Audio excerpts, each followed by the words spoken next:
Today I got a fun game to play with you guys, because I keep hearing people that say they do not like fresh servers because they are preparing for TBC, and somehow if we get a single fresh server, all their characters are gonna be turned into a cube and deleted, and like everything is gonna be destroyed, and like you are never gonna be allowed to play those characters again. Okay, that's stupid, but aside from that, preparing for TBC, is that really a thing? So we are actually on Wowhead TBC right now. I put together two different sets. I will link you guys the TBC pre-raid B spreadsheet. It has every spec in the game. This spreadsheet has been around since before Classic TBC, since like 9 years ago or something crazy like that. This thing is like my home. This thing is like my beloved, okay? This spreadsheet, it is awesome. You should absolutely use it. I am gonna leave it in the description. I still don't know who made it. Phasers 1963, that guy, okay? God bless this man.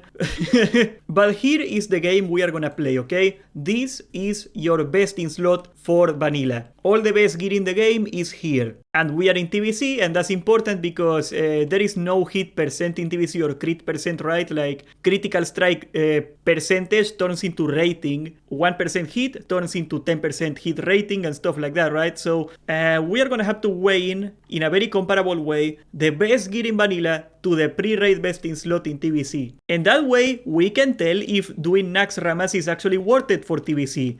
Spoiler alert, not a single one of these items is gonna be best in slot, but that doesn't matter, okay? Because what if you get an item that is very close to best in slot, and that way you don't have to farm it pre-raid, you can just go straight into raids, because no matter how good you play, you know, no matter how hard you try, you are not gonna have all the pre-raid beast items in the first couple lockouts, you know, like that doesn't happen. Maybe you can make a good argument that being full tier 3 is actually useful. We are gonna see that, okay? First of all, we gotta take Lionheart helmet all the way from phase 1 vanilla. Best helmet in the game, 28 critical strike rating and 20 hit rating. If we compare it to the one from TBC, we are looking at the Mask of the Deceiver. Now this is a leather helmet. Remember, there is still no penalty for wearing leather in TBC. That comes later in the game, so you can still DPS with leather gear as a warrior. And it is a reward from heroic dungeons. You get 1 badge every heroic boss, and you need 50 badges to buy this helmet. So that should take you, yeah, like at least 12-11 dungeons, straight up heroic dungeons that you do in a row. That's gonna be one item. It will take you a long time, okay? You are probably not gonna have this in the first couple of days, but this is 16 hit rating and 64 attack power and 32 agility. Remember guys, in TBC, 30 points of agility is 1% crit. It has 2 gems as well, and like that is quite a bunch of stats. The meta gem in particular, the helmet, is probably the one you want to replace the most, because meta gems for pretty much every class are really important. 3% increased damage on every single one of your crits is huge, and 12 agility on top of that, and 8 critical strike rating. You are gonna learn that every item that has a gem slot is actually very good in TBC compared to vanilla. Like even a green that has a gem slot, more often than not is gonna be better than tier 3. So no, Lionheart helmet, even though it's kinda decent, right? Like this is probably on par with a blue, it will not be best in slot. If we look at the other alternatives, even a very simple quest in the Steambolts, right? Like you're gonna do Steambolts normal almost instantly. It's one of the easiest dungeons to do, and Steambolts is fun and you need items from it, right? Everybody's gonna do the Steambolts normal at least once. You actually gotta do it for the attunement in Kara, right? So you will have a better helmet before you are attuned to Kara-san anyway. Okay, so Lionheart helmet is not worth it for TBC. We're gonna cancel this one. This one goes. Now the Storm Rage Talisman of Sitting. This is actually pretty good. Necklaces do not have a gem slot that I know of. Is there a gem slot necklace in TBC? There has to be one maybe. The best in slot necklace is the Choker of Vile Intent, also from badges. Only 25 badges. You know, that's pretty easy to get. You know, that's like what, 8 dungeons in a row, something like that. It has 20 agility, which should be like 0.66 crit, 42 attack power, and 18 hit rating. If we compare it to this one, it has critical strike rating of 28, so it is slightly above 1% crit, but it has only 26 attack power. So you are sacrificing like 0.3% crit or something like that for double the attack power and hit rating on top of that. But once again, badge gear is probably not the best idea to spend. I recommend everybody to spend their badges later, once you get like a bunch of dungeons done, whatever item you are missing, because there is always like a purple you can get in heroics for a lot of slots, right? You don't want to waste your badge in like one item and then do Karazhan and immediately replace it. That would suck. You probably want to wait until the first Karazhan and get a badge item from whatever doesn't drop. That's the best way to do it. So let's compare it to a more realistic item from week 1. This is a crappy blue necklace that you can buy in the auction house. It will be pretty cheap. It only takes 2 Elementiums and Mercurial Adamantite. It is not worthless, but it is pretty cheap, okay? It's not gonna be a crazy price. It gives 21 hit rating and it gives everybody like 1% crit for 30 minutes. So you wanna have at least one person in the raid to have this item just because it buffs everybody. But even then, 21 hit, so that's a little over 1%, 1.33 actually, and 5 weapon damage, and of course 28 crit rating. That is over 1% crit, so we gotta count this buff for you and for everybody, right? A little over 1% crit, a little over 1% hit, compared to also a little over 1% crit and 26 attack power. Even a crappy blue is slightly better than Naxx Ramas, but it is not free and it is very comparable. So if you can show up with this necklace into Karazhan, you could consider yourself almost pre-raid best. Okay, I will leave this one. I think it is fair to keep this one in, because even though it is not best in slot, it is pretty close. So you can spend your badges on something else. Okay, Conqueror's Polders, the ugliest shoulders in the game. I know they are best in slot and people really love these shoulders, but let's be honest guys, these shoulders are freaking ugly. And yes, this is a full best in slot vanilla character, by the way. But let's see, okay, 20 strength, 16 agility, those are important, and 10 hit rating. How is that gonna compare to the pre-raid best in slot shoulders? Rage steel shoulders are also blue crafted gear. You can make it with blacksmithing. It is gonna cost you 12 fell iron, very cheap, 2 primal fires, pretty cheap, you can get them, 2 scrolls of strength, they are almost worthless, right? And 8 corium bars. Okay, so these ones are pretty much worthless, very cheap to make, nothing crazy, nothing rare, just random ores that you can get even in dungeons. You can farm all these metals, right? And like we established before, they got 2 yellow sockets, so that is 2 gems, that is 8 critical strike rating each. So you can make 16 critical strike rating, that's like what, 0.7% crit, and another 0.77 crit from the shoulders themselves, 9 hit rating, that's 0.5%, and 32 freaking strength, okay? So we are taking exactly almost half a crit and 20 strength, and less hit for 12 more strength, a lot more crit, and the same amount of hit pretty much. So once again, a crappy blue item that in this case very cheap, in this case a very cheap blue item. You can mine it yourself in very short time, you know, like if you loop around it should take you like an hour maybe to get all the minerals, and you can get the best shoulders in the game. So no, these are very easy to find. The shoulders do not stay, they are gone. Okay, the Shroud of Dominion, this item is very iconic, right? 14 critical strike rating and 50 attack power. What is the best in slot cloak in TBC? The Vengeance Wrap. It is made with tailoring and it is actually pretty expensive. This one I am not gonna count it. Shadow Cloth and Primal Air, they are both very expensive to get. Primal Nethers, they drop from dungeons, they are easy to get, but this should cost you quite a buck, okay? This should go for like at least 1,000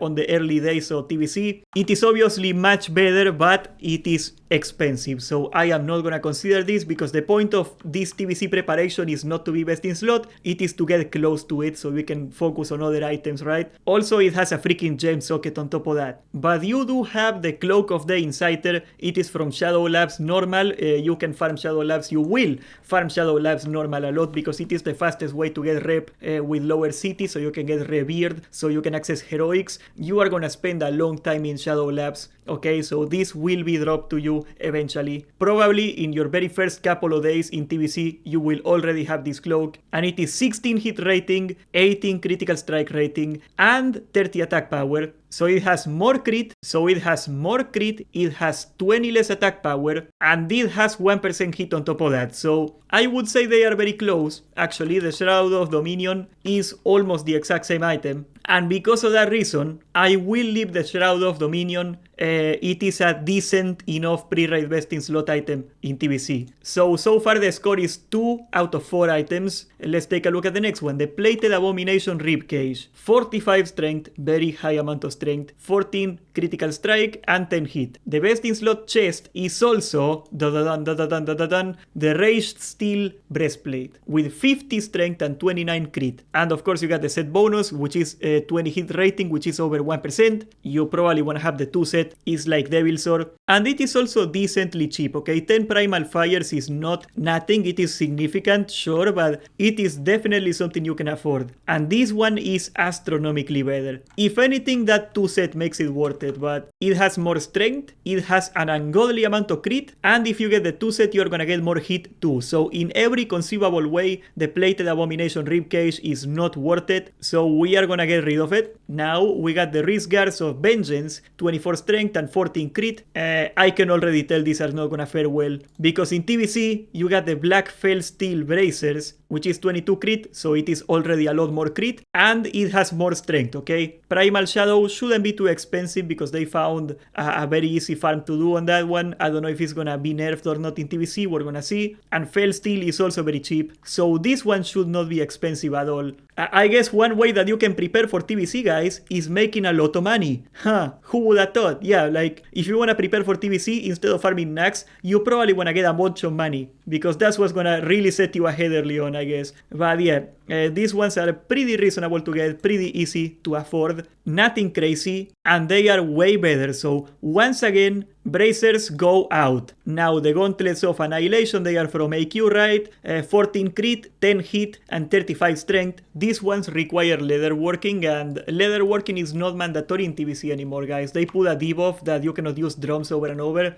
Back before that, like, I could confidently say that everybody's gonna be leatherworking, so that wouldn't be a problem. It will be a problem because your best in slot weapons are blacksmithing, so are you gonna go leatherworking and blacksmithing? Probably not. So I will rule this out. We're gonna go for an alternative, and that's gonna be the Rage Steel Gloves. They are also from the same set as before. They got 35 strength and 27 critical strike, which is almost double the crit, actually exactly double the crit, exactly the same amount of strength, but you are missing that hit rating. Outside of the set bonus, which is a 2-piece, you are missing some hit. There is also these ones from Blood Furnace, I believe. Is it Blood Furnace? Yes. They got 3 gems and they got 31 strength. They are actually not better. Unless you got a 2 set, they are actually not better, and you don't go Doomplate 2 set. I don't think so. At least I am not gonna count it, because I don't think you should go for 2-piece intentionally. But yes, whichever way you wanna compare it, these gauntlets are actually very, very, very close to the pre-raid vesting slot, so the gauntlets are gonna stay. Okay, so the Girdle of the Mentor, it is basically better than Onslaught Girdle. It is the first upgrade from Molten Core that you get. 14 crit, 10 hit, and 21 strength and 20 agility. Here's the problem. There is plenty of belts that got gem sockets. The Death Force Girdle drops from Zetek Halls normal. It is pretty simple to get, right? You gotta farm Zetek Halls for rep. You're also gonna be there a lot. If you're not doing Shadow Labs, you're gonna be doing Zetek Halls, whatever.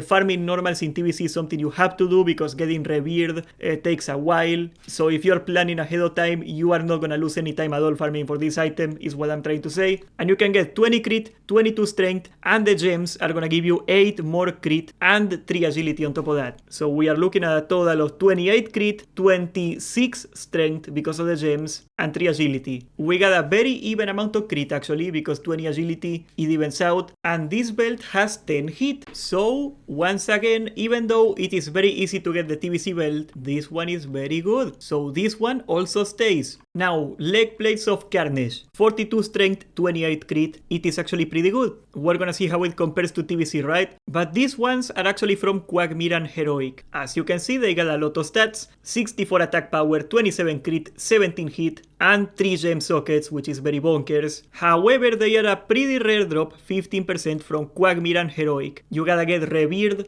with Scenario Expedition to even get into Slave Pen's Heroic, and you gotta go do Quagmire, and you only got 1 chance per day, right? So what are your chances of getting this the first lockout? Not very high. They are not nothing, but they are not very high. You're gonna get it eventually, but you are not gonna get it the first lockout, most likely.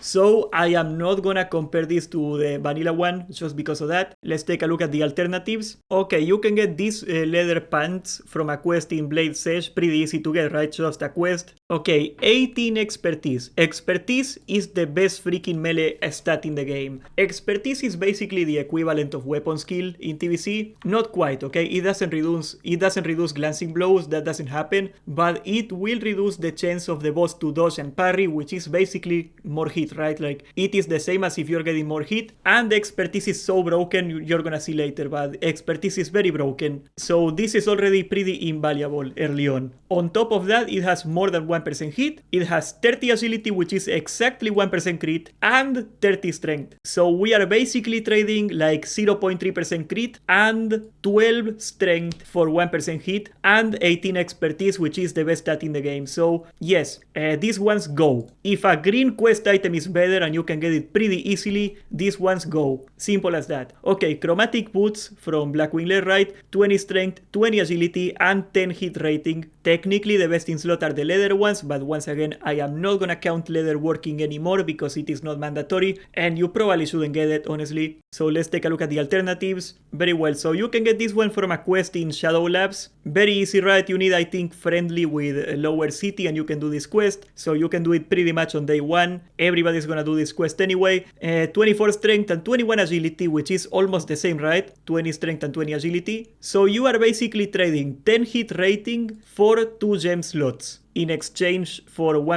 10 hit rating. Okay, so a red socket is 4 strength and 4 crit rating, and a blue socket is 4 crit rating and stamina. Well, that's useless, right? But you are essentially trading 8 crit rating for 10 hit rating and 4 strength on top of that, right? But yes, these boots are officially better and you are gonna do this quest anyway while you level. So you are probably gonna hit level 70 before these boots are obsolete. So these boots go. Okay, quick strike ring from Molten Core, very cool ring, 14 crit rating and 30 attack power and 5 strength.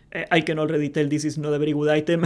Okay, if you take a look at the 2 rings here, those are 2 very hard to get items. Like, they are not very hard to get, but they take a while. You are not gonna have these 2 on the first lockout. I am not gonna take this one into question. And the other one I think is from Arati Basin, isn't it? Okay, 25 badges of justice. That makes more sense. I am also not going to count badge gear, even though I probably should. I am not gonna do it, trying to be fair here. This is a blue ring you get in a Nether Storm quest, okay? A very simple Nether Storm quest. You go to the Mana Forge and you gotta like kill a Blood Elf or something like that. I don't remember, but it is pretty easy. You're gonna do it while leveling probably. And it is 25 strength, 15 agility, and 10 hit rating. 15 agility is half a crit, and 14 crit rating is a little over half a crit. 30 attack power is a lot less than 25 strength. 25 strength is 50 attack power. And on top of that, you get 10 hit rating, which is about half a hit percent. So once again, quick strike goes. A blue item replaced it. Okay, I got no idea when I put this ring in here. That shouldn't be here. That's a TBC item. I must have messed up. I put a custom ring on accident. It is this ring. 14 crit, 10 hit, and 52 attack power.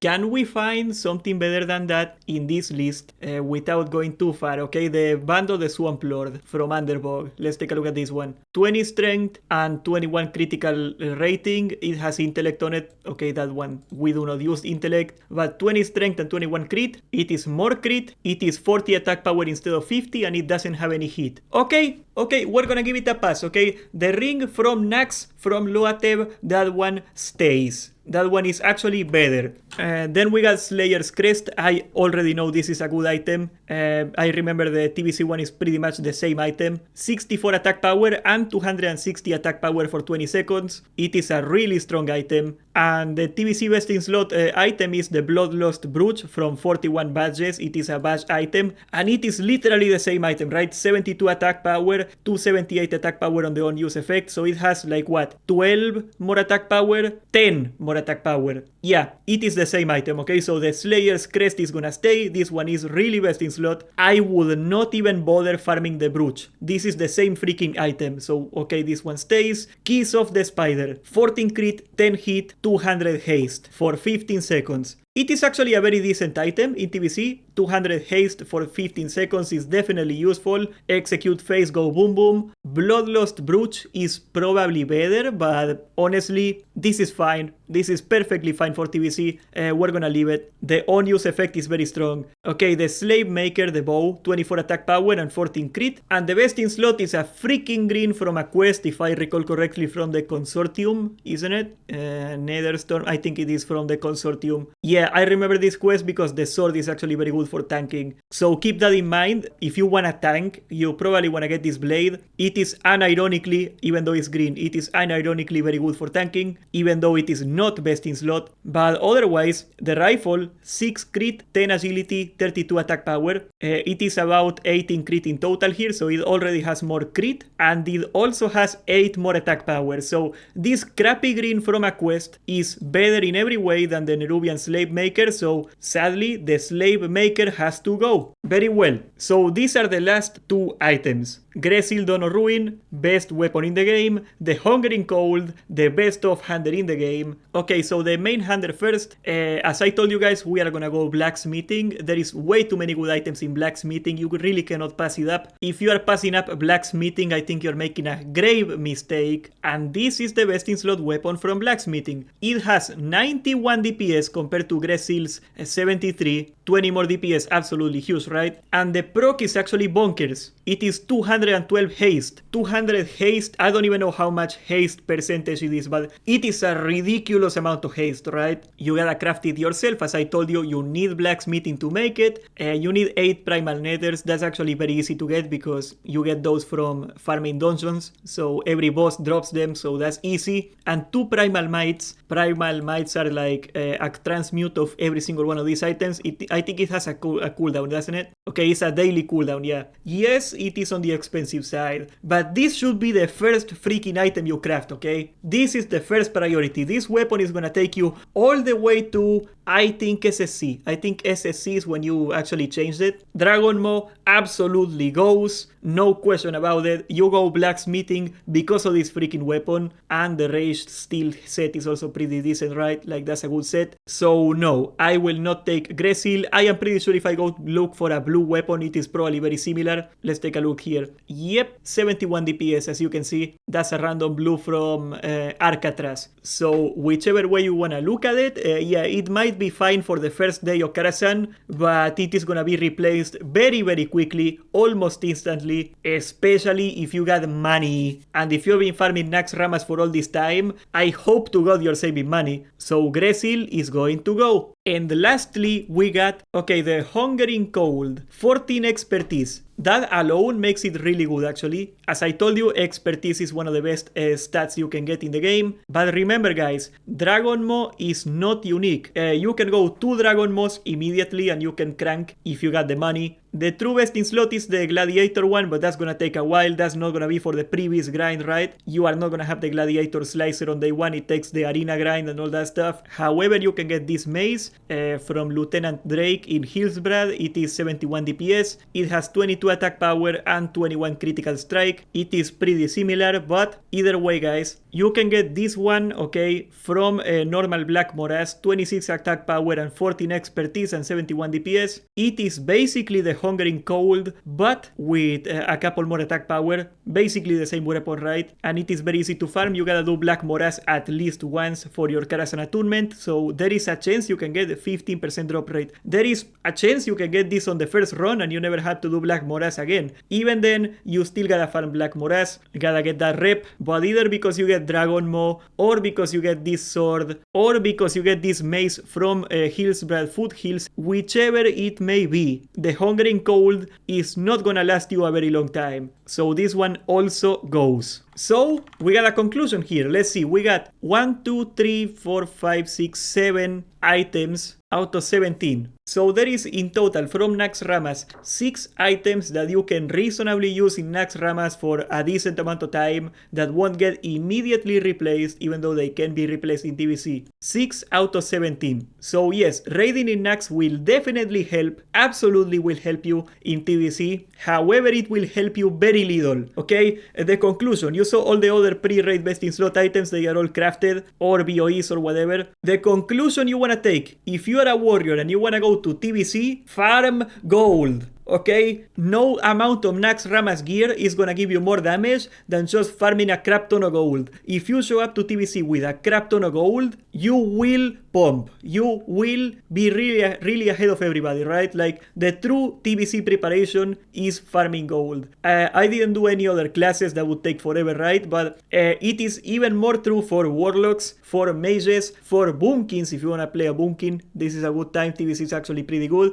And almost any other class, they have very powerful pre-raid best in slot items that are BOEs, and you can craft them, or they are profession items. Either way, if you really want to be prepared for TBC, instead of raiding, as much as it sucks to say it, what you really need is gold. So yeah, make all that information what you will. I actually do get a question for you guys, and ironically, how many of you guys are preparing for TBC? Period. Because I hear that a lot, but like, what's the rationale? Like, are you gonna keep preparing for TBC after you saw this video, after you saw how many items actually you keep? Because there is a single Anchorage item and there is pretty much nothing else. It's all Naxx Ramas items, right? So do you think it is gonna be worth it? Are you gonna keep preparing for TBC? Or are you gonna be farming a lot of gold? Because the data is in farm gold. That's the real TBC prep. Subscribe, join the Discord, and thank you for watching.